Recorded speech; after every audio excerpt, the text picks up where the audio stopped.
Radi vaše bezbjednosti ne možete dati.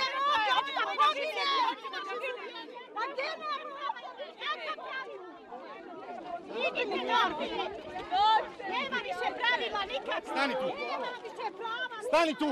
Žene, one koje su povrijeđene, njih to i danas boli, ali gore nas je povrijedilo što se ljudi nisu nimalo opametili, što ih nije vrijeme promijenilo, nego što su ostali isti i što su...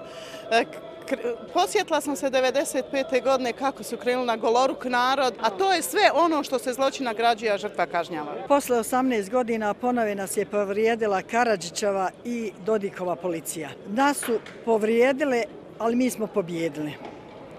Ne mogu oni nama nanijeti toliki bol koliko mi majke možemo izdržati.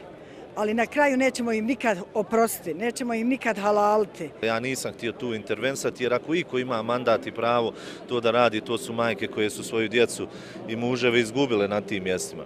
Šta je uslijedilo? Policija se poziva na zaštitu privatne imovine. Ali bojim se da ova policija u ovom slučaju štitila dokaze ratnog zločina. Sve više i više čine stvari koje upravo vode tome da svi skontamo da je to u suštini jedan vermak koji se nad nama i danas primjenjuje.